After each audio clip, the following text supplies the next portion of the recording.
Voting हो रही है, बल्कि वोटिंग हो रही थी, और जहां पर कि कहा जा रहा है कि वहां के जो वोटिंग का परसेंटेज है उसने सारे रिकॉर्ड तोड़ दिए हैं। वो क्या कह रहा था, सीमांचल के आंकड़े देखिए, 243 में से 24 सीटें सीमांचल में आती है, और इन 24 में से किसको बढ़त मिल रही है? एनडीए को 10 से 11, एमजीबी को अगर देखेंगे तो 9 से 13, और जेएसपी को 0 से 1। अगेन कोई यहां पर बहुत होनी है, लेकिन अदर्स के खाते में 1 से 3 सीट जा रही है, और ये 1 से 3 सीट जो कही जा रही है, ये जो अदर्स हैं, इसमें ओवैसी सबसे बड़ा नाम है, सबसे बड़ा दावेदार है।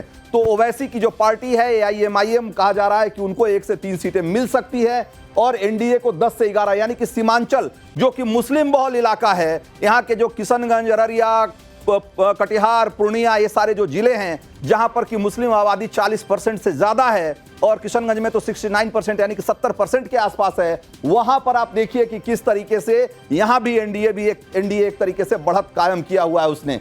और 9 से 13 सीटें एमजीबी, ये कह सकते हैं कि थोड़ा कांटे की टक्कर है, क्योंकि भाई यहां एक ऐसी आबादी है जो कि महागठबंधन को खुलकर सपोर्ट करती है, उसका लंबे समय से वोट बैंक रही है, और उसका फायदा यहां पर उनको मिल सकता है। यहां पर थोड़ी एक तरफा लड़ाई नहीं है, बल्कि कांटे की टक्कर दिखाई दे रही है। करीब 9 से 13 सीटें महागठबंधन, और एनडीए को 10 से 11 सीटें मिल सकती हैं।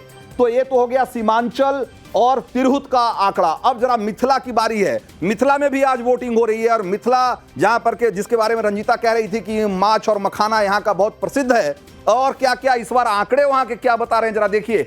243 में से 42 सीटें जो है वो मिथिला के रीजन के अंतर्गत आती है, और इन 42 में से आंकड़ा क्या कहता है, 31 से 32, बहुत जबरदस्त। अगर देखा जाए तो मिथिला में जबरदस्त बढ़त मिल रही है एनडीए को, 31 से 32 सीटें 42 में से, यानी कि देखिए कि 42 में से अगर 32 सीटें मिल रही है तो फिर बाकी के खाते में क्या ही जा रहा है। 10 से 11 सीटें महागठबंधन को, और जेएसपी जो कि यहां बहुत जोर लगा रही थी उसको 0, और अदर्स के खाते में भी 0, यानी कि यहां पर कोई तीसरा फैक्टर नहीं है। सीधे सीधे मुकाबला तेजस्वी की पार्टी, या यूं कहे कि तेजस्वी के गठबंधन में और नीतीश कुमार की अगुवाई में जो एनडीए का गठबंधन है उसके बीच में है। और उस हिसाब से आप देखिए तो 31 से 32 सीटें एनडीए को, और 10 से 11 महागठबंधन को। इस तरीके से अगर देखा जाए तो यहां लड़ाई बिल्कुल एक तरफा है। यहां बिल्कुल आप ये नहीं कह सकते कि कोई कांटे की टक्कर है, या कहीं से भी तेजस्वी या महागठबंधन एनडीए को टक्कर देता हुआ दिखाई दे रहा है।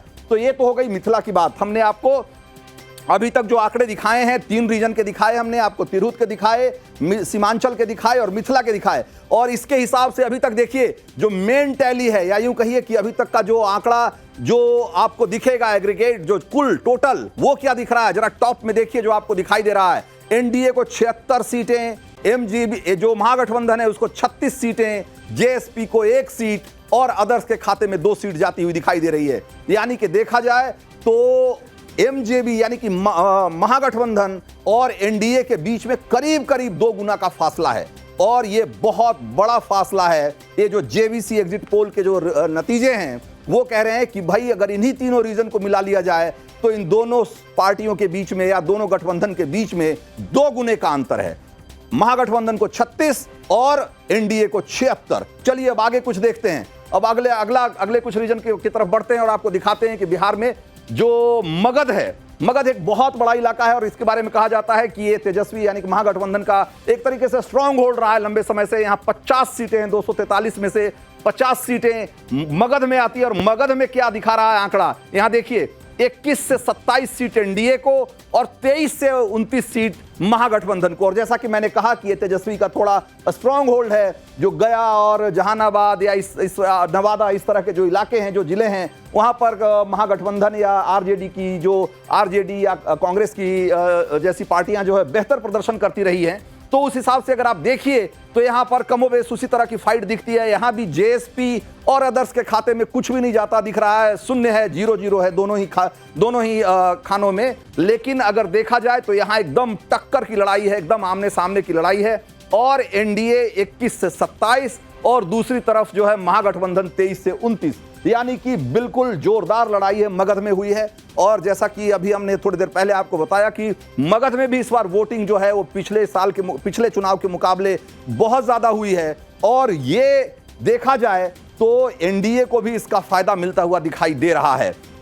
अब जो आखिरी जो नतीजे आएंगे उसमें किस तरह के आंकड़े दिखेंगे वो एक अलग चीज है, लेकिन जो जेवीसी एग्जिट पोल है वो कह रहा है कि मगध में दोनों के बीच में, दोनों गठबंधन के बीच में बहुत ही कांटे की और जोरदार टक्कर हो रही है, जबरदस्त लड़ाई है।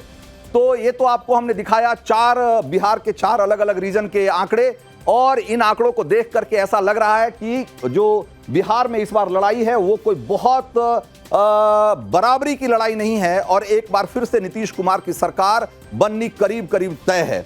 जो फाइनल टैली इसके बाद, इन 4 रीजन को देखने के बाद फाइनल टैली क्या दिख रही है, जरा उस पर भी गौर करिए।